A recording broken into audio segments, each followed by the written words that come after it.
Hello, everybody, and welcome to Fireside Chats with Monsignor Carr. Monsignor, so good to have you today. I'm glad to be here, Dillon. Very good. Well, today we just want to get to know about you and a little bit about your past, and just to hear your thoughts about kind of what's happening, what has happened in the world, and just get to know our pastor a little better. Our opening topic is the joy of the sacraments. And so we'd just love to hear what you think about the joy of the sacraments and what your first communion was like, your first confirmation, or just what it's like having people come back to the masses to enjoy the sacraments. I first had time to pay attention to the Mass when I wanted to go to Mass. I don't remember paying much attention to the Mass, honestly, when I was made to go as an elementary school child. When I got into high school as a freshman and sophomore, there was leisure time that we could spend, or we had the option to go to daily Mass in the parish church. And I opted to go to see what that was about, and I fell in love with the Mass and the sacrament of the Eucharist and the priesthood at that time.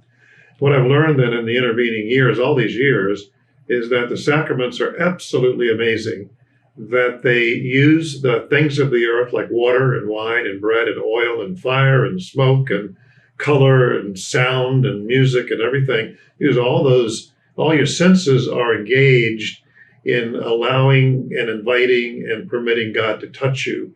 So for me, the sacraments are a touch of God in human life. I remember more about the procession of my first Holy Communion than I remember about actually receiving Holy Communion. And it may be because there are some old black and white pictures that I've been able to look at. So I don't know if it's a memory of a picture or a real memory, but as you get up in age, the two get blended. I remember being excited, being nervous, and being grateful. And I thought it was very, very special. Very good. Yeah, I remember my first communion. All I remember actually isn't the communion either, but the girl beside me telling me to stop standing on the kneeler. Oh. What is one of the coolest places you would say that you've celebrated Mass? Well, in the Clementine Chapel at St. Peter's Basilica in Rome, probably the most memorable Mass and the most touching experience I've ever had, though I have had many touching experiences during Mass. It was the closeness of the altar in that chapel to the tomb of St. Peter. It is as if you could actually literally reach through the grill there and the protective covering around the tomb of St. Peter. It wasn't that far. It looks like if you had a 12-foot arm instead of a 3-foot arm, you could have reached in there.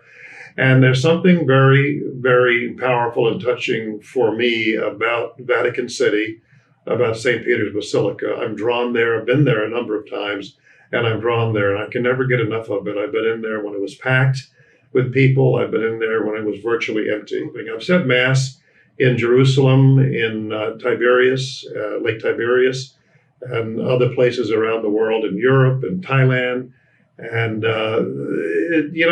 it comes that there really are some physical places that are unique. And that somehow they're really, well, I know how, they're not somehow, but they're really, really holy. They've been prayed in and cried in and hoped in and, wished in and loved in, these places. And as the people's prayer and the people's emotion almost consecrate a place as much as a bishop could by saying prayers and swinging holy water. So you're very well-traveled. Can you name all the countries you've been to? I can name not. How would that be? The ones you haven't been to. I have not been to South America, regrettably. I've not been to Africa except Egypt. And I have not been to the, Australia and New Zealand. I've been to countries in Asia and Europe and, of course, all over America and Canada. And I love the great cities in southern Canada, like Quebec City and Montreal and Ottawa and Calgary and all of that, they're just beautiful. What are, among all these, what it was, two or three, whatever, of how many of the best memories you've had? I celebrated Mass in a church in Prague, and I had a friend there who was an archbishop. He was the papal nuncio.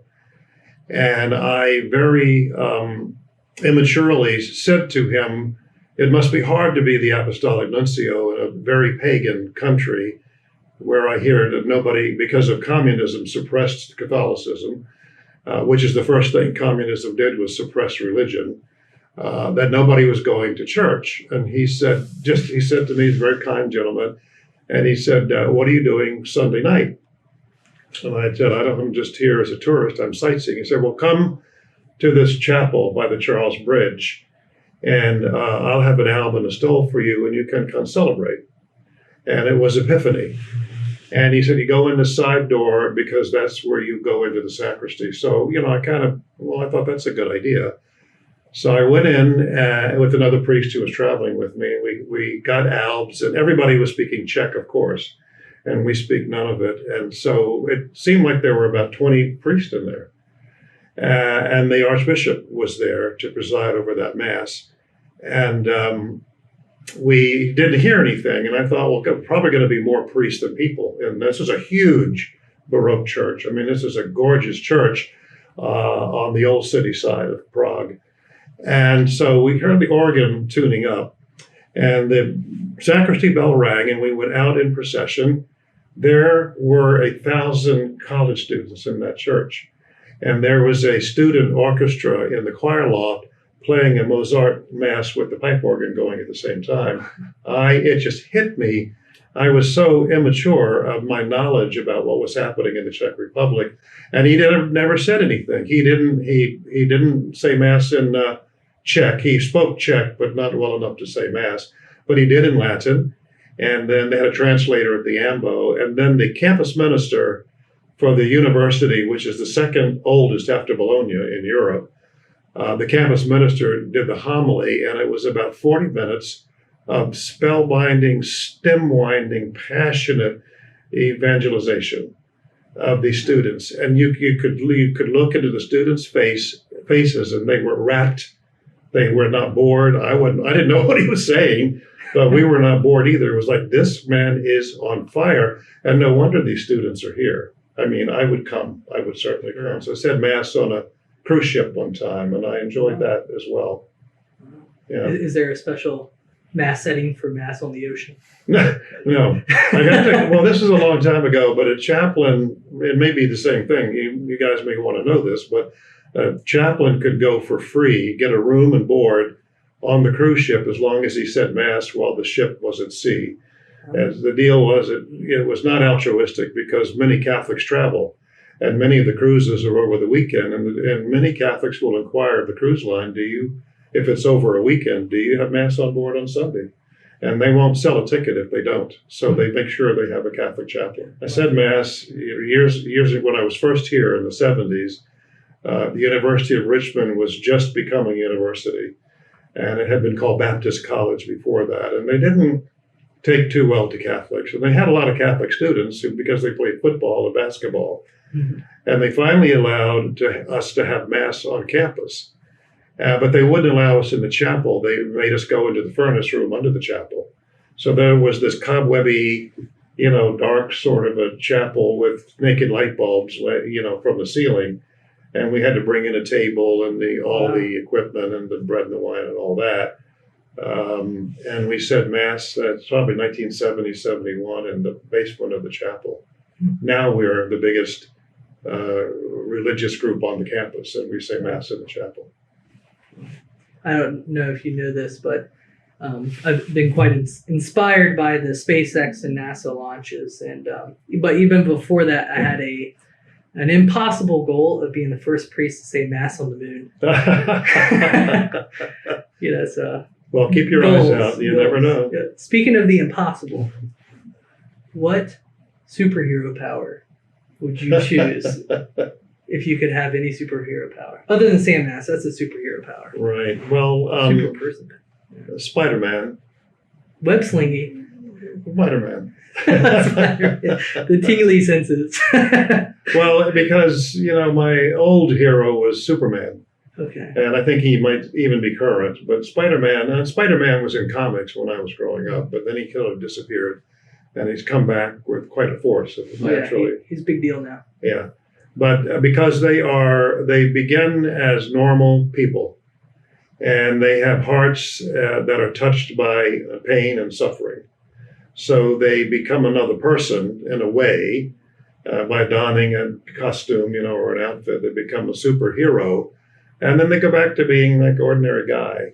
And I think there's a very Christian motif to that. Well, to see how normal you are, I'm going to ask you some favorites of yours. Mm. All right, so your favorite candy. Anything dark chocolate. Your favorite book. The Cardinal by Henry Morton Robinson, hands down. It's a good one. He got me to read it. It is obscure, and a film was made of it, but the film is junk. What's your favorite soda? Oh, well, Diet Pepsi. Favorite movie? Well, I have a string of them. I like. You can only pick one. I can only pick one. Yeah. Well, Wizard of Oz. Wizard of Oz. Favorite fast food restaurant? Oh, Chick-fil-A. Well said. Thank you. Very good. Your favorite parishioner? I'm they're, just kidding. They're all. I love them all. It's like asking a mother to name her favorite child. Ain't gonna happen. Well, very good. So I think you have something for us today that you want to tell us about. You wanted me to show you something that was very important to me. Right, like a show and tell.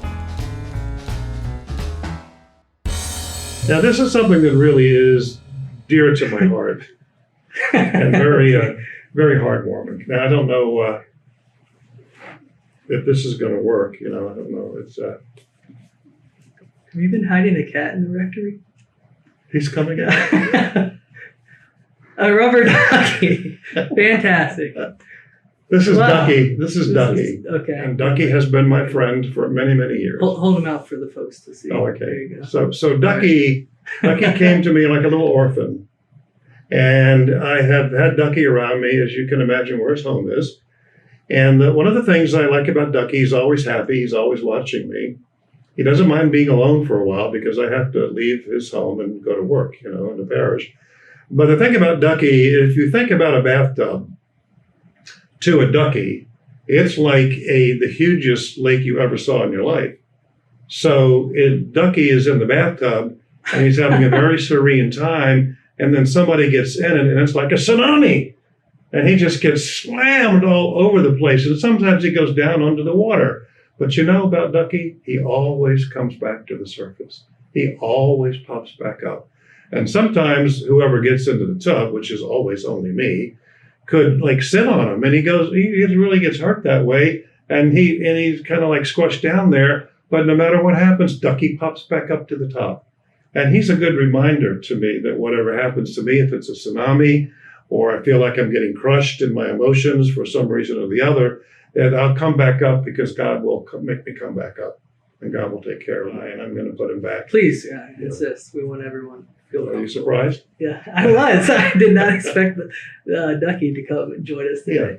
Great. So, just thank you for being with us today for our first Fireside Chat. Seth, our new seminarian, get in here. Yeah, put your head down here and let's just see. See, man. Great. Thank you. Thank you for joining us. If you all would like to submit questions to ask Monsignor Carr about his life or just about what's happening in the world and just like to hear from him, please do send that. You can email that to me at my email found online, or just call the office to submit your question or idea. And we hope to see you in the next Fireside Chat with Monsignor Carr. Thank you so much, and God bless. Bye. Bye.